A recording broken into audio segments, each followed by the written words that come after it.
His name is Herman Cain, the guy who doesn't want to impose a gas tax. Hello, man. How are you, sir? Magnificent. Thank you. Good to see you. It's a pleasure. Good to have you here. Thank you, sir. I have been watching you and listening to you, and I think you're, you know, people say that we don't have anybody to choose from. I think we have a few people out there, not necessarily the ones that everybody is crowing about right now, that we could pick from that could actually run this country. I wanted to get your opinion on a few things. Yes. First of all, are we looking at the good and evil in the Middle East, and is it really clear to see which one is which? It's real clear to those who have their eyes open. My dad used to say he was resting his eyes also. And a lot of people are resting their eyes. Glenn, it is clear as day. When I was doing my radio show for the last 5 years, that's when my eyes became more opened. Why? Just like because I looked at the issues more than just what was on the surface, I had to look a little deeper and look a little deeper. And the deeper I looked at the issues and what wasn't being done in Washington, D.C., and some of the things that were being done, like forcing legislation down the throats of the American people, it's scary. So, yes, it is as clear as day. Are we... tell me where you stand on President Obama's speech on the 1967 lines. I believe that he threw Israel under the bus. Secondly, I believe it was discourteous, knowing that Prime Minister Benjamin Netanyahu was going to be here 2 days later, to do that and then have him in Washington, D.C. It's rather hypocritical. And then leave. And then leave. I even had a reporter ask me, did I think that Prime Minister Benjamin Netanyahu, was he rude to the president after he gave him a tongue lashing in the White House? Right. I said, no. He had every right to let the president know how he felt about saying what he said when he said it. When the president says the Muslim Brotherhood, it's not a problem. Oh, I'm sorry, the Freedom and Justice Party. Yes. Not a problem. They a problem? It's a problem. Why? Been a problem from the beginning because it's a terrorist organization. They can change the name all they want to, but it's not going to change their stripes. You're going to get heat because I've already seen it. You get heat because you said in response to a question, and I can't remember exactly what it was, but this is the way it's being spun.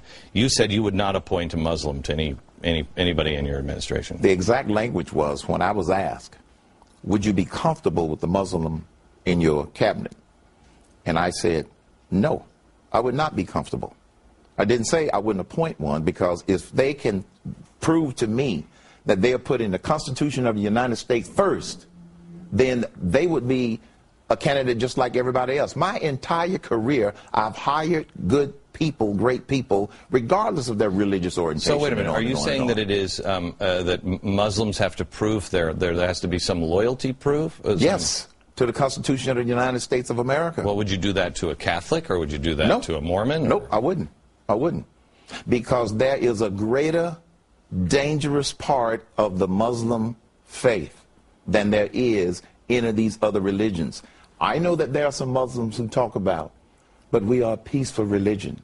And I'm sure that there are some peace-loving Muslims. I know them. I know them. I know some, too. Yeah, okay. I absolutely do. So this isn't casting a label on all Muslims. When that guy asked me that question in the middle of a rapid-fire Q&A session in Iowa, it came out of nowhere, number one. Let me tell you what was in the back of what I immediately thought of, which is why I answered the way that I did. I heard Prime Minister Benjamin Netanyahu give a speech a few months after 9/11/2001. And I will never forget what he said in that speech. So that's my point of reference. Number one, terrorism is going to last a long time. He said, this is what Americans have got to learn. And he said, number two, they want to kill all of you. No question. That wasn't great. That was real clear. So your Constitution thing is because of the Sharia law, which everyone denies is happening, but we see Sharia law being creeping into our society. Yes, and people are denying it. Are you familiar with what happened in Oklahoma in 2008? They had on the ballot in Oklahoma. Oh, yeah. Yeah, okay. 2008, they had it on the ballot. 70% of the voters said no Sharia law in Oklahoma courts. Then the local unit of CARE, Council of American Islamic Relations, got a federal judge to issue an injunction to prevent carrying out the law. Okay, so how do you, because people hear this at home, and all they do is they get frustrated. Yes. Because 70%, I mean, I get frustrated because really the 30% who said no, Sharia law is cool. Yeah. But 70% say that it's overturned and nothing can happen. And so it's like the Wiener thing. I said yesterday on the show, what difference does it make to you? What are you going to do about it? Right. Everybody sits around and they whine about it and they say, well, they're all, and nothing changes. And so you get angry. Yes. So what does the average person do when they hear something like that? What the average person should do is they should write letters to their editors of their newspapers if they still read them, because as you know, a lot of them aren't reading them. They should make their opinions known. But here's one of the biggest things that they can do, which is what's happening in this country. Get active with somebody, with some organization. Don't just sit there, do something. This is one of the reasons that I was inspired to consider running for president of the United States of America. Back in just a second. In the next few days, I think I'm going to show you a few people that I find inspiring and that I think you should consider for president. Some I agree with, some I don't. Herman Cain is one of them. And the things that I have heard come out of your mouth, I agree with. I want to we were just talking in the break that I asked if you believe that our allies have changed, that this president is changing the very landscape of who are allies. Great Britain. Yes. Does he consider them an ally, really? I don't think so. He sent back the bust. Bust, yeah. Okay. Israel? Absolutely not. He threw them under the bus. It's amazing, isn't it? It is. If Israel were attacked, do you think we would defend them? Not with this president. Not with this president. And I have gone on the record to say that if I'm president of the United States of America, if Israel is attacked, you have attacked the United States of America. That's how strongly I feel about building the relationship. Why do you feel strongly? I feel strongly about it because Israel has been our most consistent ally and friend in that part of the world. We have shared values in terms of human rights. We have shared values in terms of religious beliefs. We have so much in common with Israel, and they have really stood courageously in that part of the world surrounded by their enemies. And oh, by the way, speaking of courage, you're going to be doing Restoring Courage in Israel. I'm going to be there with you. You're going to come? Yes, I'm coming. Yes. Look, Herman Cain, what a man. Yeah, I'm going to be there. Look, I love the fact that you're going to do Restoring Courage in Israel, which has been one of the most courageous nations on the planet. Yeah. We need some courage back here at home. Do you think people understand that? Do you agree that Israel is a keystone? Yes, yes. And you pull that out in the West, collapse? Collapse. Okay. Because then all of the attention, instead of being on trying to destroy Israel and, you know, rattling the sabers and this all, then they're going to redirect all of that hate. Right. They're going to redirect all that hate. You were a Fed president of the Fed, chairman of the Fed. Yes. In which one? Kansas City. Kansas City. Yes. Which I'm really kind of dicey about, and I want to talk to you about that later. Right. So you can read the tea leaves and see what's going on around the world. Yes. Europe about to fall? Economically? Yes. It's getting weaker. The only question is how fast would it fall? Okay. Started with Greece. Mm-hmm. Now you got other problems in some of the other countries. And what's going to happen is it's going to depend upon how they choose to deal with the problem. So it's headed in that direction. Unemployment now is 9.1. We were promised to never go over 8 or 8.8 if we do all of the things that we have done now. Yes. It's 9.1. Things are getting weaker here in America. Would you agree? I agree? I believe it's intentionally being made weak. Do you? I do too also. Texas created 38% of all of the jobs in the last year. 38% of all the jobs in America created in Texas. Except we're going, that's the state the president continually throws under the bus. Right. Why is that? Because this president, unfortunately, has no clue, with all due respect, of what creates jobs. Right to work states, lower taxes, lower regulations, no government mandates.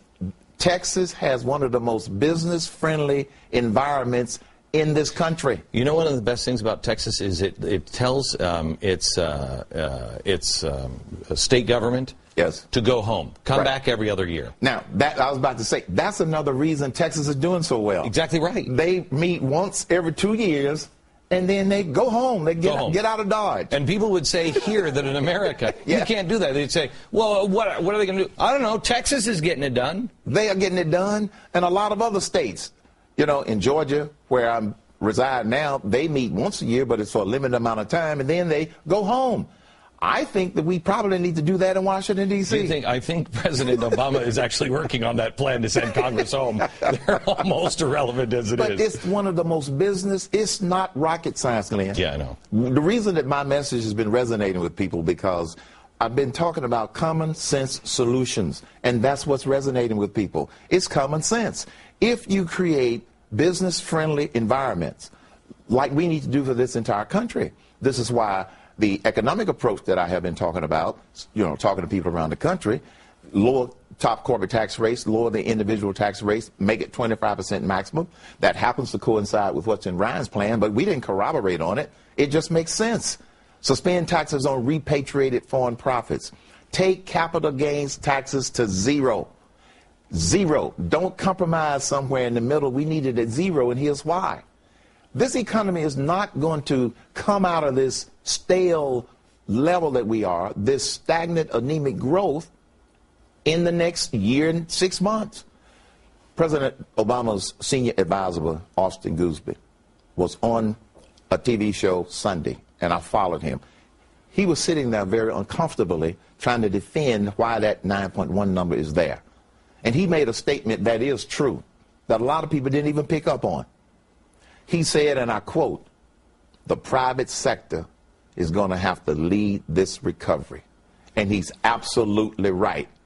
How is he? That's why he's leaving the Obama administration. That's why he's leaving the administration, because it's not in the DNA of this president or this administration to lower taxes, reduce regulations. They do not believe in the private sector. They don't believe in the private sector. Right. No, they do not believe in the private sector. That's why they say the most important jobs that they can create are government jobs. Are government jobs. Yeah. And we have seen what $1 trillion has done in terms of that. It made government bigger, created some more government jobs, but it did not stimulate this kind of economy. When we come back, I want to talk to you a little bit about GM, because GM, the head of GM, made one of the most amazing comments I've ever seen anybody make. And he said that there should be $1 a gallon gas tax put on gasoline.